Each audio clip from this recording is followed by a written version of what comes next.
real shot, this is our presentation, our final presentation over our portfolio analysis, all 9 stages we're going to go through here today. And our investment is communications, and we're going to tell you why communications is a good choice for investment. I'm Sean Newell. I'll be joined by Sean Scranton, Marianne Sanchez, and Meredith Farley as we go through. And when we look at the communications industry, one of the main reasons that we chose it was because of the fact that it had a huge potential for growth. We see people with their cell phones every day. We see people using technology all the time so they can communicate with each other in ways that they've never communicated before. And we think that that's going to lead to more investment and more growth in the future. And we decided when we were trying to decide which market to go in, we wanted to stick with the U.S. market. And I think the reason we wanted to do that with these communication firms, we wanted to be able to be with firms that we were familiar with and in a market that we were also familiar with. And the U.S. market still seems to be the one that sets the pace for the world. And we thought that that would be a good one to be in. Another reason for communications, as I started to mention earlier, technology advancement. It changes every day. You get a smartphone, there's another new smartphone that you say, you know what? A week ago I just bought a new smartphone. I have a 2-year contract, now I have to wait 2 years to get that new awesome smartphone. It just changes so quick that people keep buying things so quick. I know in China we learned that they actually change out smartphones every 6 months because they like to keep up with technology so much. And the public addiction really factors into that. People want this technology, they need this technology. When the iPad comes out, the iPad 3 comes out, even if you have an iPad 2, you got to have that iPad 3, and that really plays a huge role in that. And that's one of the main reasons why we chose this industry. When it comes to the companies that we chose, I picked AT&T, Sean picked Verizon, Marianne picked Comcast, and Meredith picked Telecom Argentina. Those are our 4 companies that we're going to focus on here today. And we'll start with our initial analysis with Marianne. She takes a look at Comcast. Hi there. So I chose Comcast basically because they are a mass media communications and service provider. And so also we're probably most aware of them because of their cable operations that they have. In addition to that, they're one of the biggest home internet providers, and most recently acquired NBC Universal, or rather started that process. In addition to that, have several other investments. Comcast overall has a solid stock price and has record earnings per share. In addition to that, they do have a steady growth of their net income, in addition to, and also robust revenue growth. And so with that, I will pass it on to Meredith. I selected Telecom Argentina because of the cell phone and technology growth in Latin America and South America. Looking at Telecom Argentina's history, they took a nationalized firm and transformed it into a privatized monopoly. So what they've done is made it more efficient over time. Through that efficiency, they've been able to grow their revenue by 25% year over year. And investors really like the balance sheet of Telecom Argentina, so they can't really figure out why it's not picking up the way it should. They have maintained a solid dividend of over 8% each year, and even last year the government of Argentina was putting pressure on the firm to pay more in taxes and to reinvest more of that back into Argentina, but they were still, even despite that, able to maintain 8% dividends. And then finally, I really feel this company has a lot of growth potential. The demand is there and the growth is there, and the capital investment has already been made, so they're going to be able to reap those returns really quickly. When I looked at AT&T, I looked at a company that was listed as an industry leader and a top performer in its industry, and it already had invested in infrastructure big time, and that's one of the main things that drew me to AT&T, is the fact that when you look at it, they've already put a lot of investment in infrastructure, which means that while they may not be performing at as high a level now as I would want, in the future, since they've already put all that money in, they're not going to have to put more money in, or at least a ton more money in. They'll of course have to do upkeep.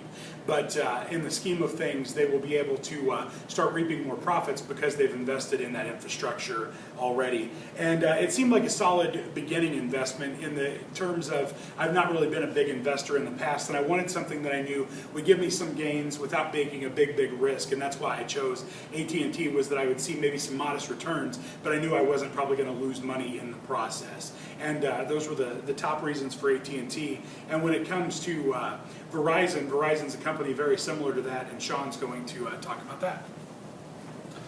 As Sean said, Verizon is very similar. They are a top performer. They are number 2, actually, next to AT&T in market cap. When we started looking at telecom stocks, we looked at your Verizon, your AT&T, your Sprint, et cetera. I think Sean picked AT&T, and I just picked Verizon. One thing to note, though, similar to AT&T, Verizon is already invested in their infrastructure, and they have actually gone a little bit further, at least to the home market, with their FiOS, their fiber optic services. This provides high-speed internet to consumers in the home. They also have a joint venture with Vodafone, which is a British company. Vodafone actually owns 45% of Verizon, and I'll talk about that here in a minute when we talk about ratios. Again, like AT&T, they are a solid beginning investment, and they are fairly kind of slow but steady growth. And Marianne will talk more about Comcast. Hi. So Comcast actually, all of its financial ratios tend to run higher than others in the industry. And so in addition to that, they aren't very liquid. And so that wasn't surprising to me, though, just because I do know that they are investing quite a bit in infrastructure and other joint ventures with media. So they do not tend to be very liquid, and they do carry a lot more debt than other companies in the industry as well. With that said, though, they do have positive returns and tend to have higher than normal asset turnover. Regarding Telecom Argentina, compared to other industries in their, compared to the industry, their liquidity is just a bit low. But for this type of an industry where the solid cash flow is coming in month over month, I'm less concerned about that. And it was, less than a 1% difference. What I'm really impressed with is their return on assets, which is exponentially larger than the industry. So they got 2 pluses for that. But within that, there's a little bit of concern regarding the level of their assets that they're holding. So they're maintaining a very low assets, which also could be considered as you move into their debt to equity ratio. They're low on cash. So I'm wondering if they could be more leveraged than they are right now and invest for some growth. Part of that concern for me is that maybe they're keeping some of the debt down related to the government and taxes. So we'll have to see on that one. But the last metric is the price per earnings ratio, which I feel compared to this firm is very low. And this firm has a large opportunity for growth, but their PE ratio is low. And I think the root cause of that is that investors are very leery about the potential for nationalization. So I think that type of behavior is skewing this number low for Telecom Argentina. All right, my company, AT&T, basically I was a little bit disappointed with the ratios when it came to AT&T, or I should say disappointed in AT&T when it came to the ratios. And that's because almost all of the ratios for the company were below the industry average.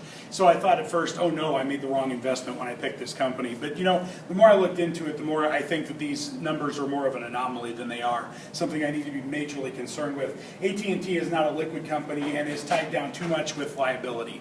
The liability that we're talking about here includes that infrastructure that I was talking about earlier. They've invested a lot over the years, which has caused them liability, and I think that number will shrink over time due to the fact that they're coming out of that and they'll start seeing more profits. Profitability also a problem because of that. Their profitability a little bit lower than I wanted. So basically when I looked at the price to sales ratio, it was the one that showed me a company that maybe had a negative return last year could actually be good in the long run, and that's why I'm still very much happy that I picked AT&T.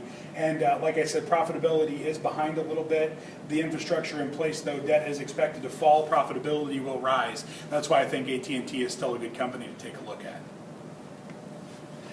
Again, similar to AT&T, with Verizon, all the ratios are very close to the industry averages. A couple things to note, though, the debt equity ratio.